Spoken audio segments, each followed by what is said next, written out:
Wala rang mangyayaring pag-aresto kay dating Pangulong Rodrigo Duterte. Ayon kay Senador Bongo, ito ay sa gitna ng umunoy paglalabas ng arrest warrant laban kay Duterte mula sa International Criminal Court. Wala nga raw siyang narinig o nakitang opisyal na kumpirmasyon ng naturang warrant. Isa pa kung tutuusin ay wala naman daw talagang jurisdiksyon ang ICC sa Pilipinas dahil nag-withdraw na tayo mula sa Rome Statute noon pang 2019. Ilang beses na rin anyang tiniyak ni Pangulong Bongbong Marcos na hindi makikiisa ang ating gobyerno sa anumang pagkilos o pag-iimbestiga ng ICC.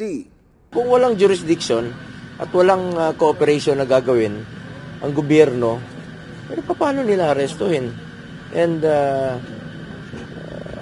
papasok ka rito, arestuhin mo yung former president sa Davao without cooperation, without coordination.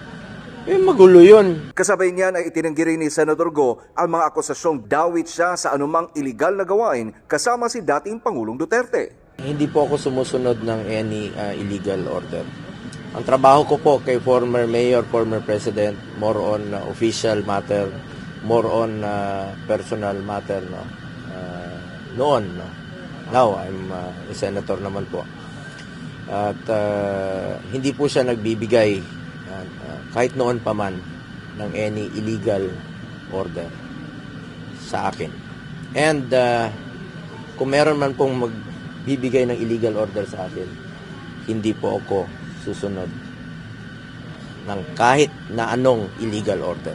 Inamin din ni Go na nakipagkita siya kay Duterte nitong nakalipas na linggo sa Davao City matapos niyang dumalo sa pagdinig ng Senado patungkol sa kontrobersyal na People's Initiative. Sinabi ng senador na tutol si dating Pangulong Duterte sa PI, lalo't kung paano ito isinasagawa at minamanipula ng mga nasa likod nito ngayon.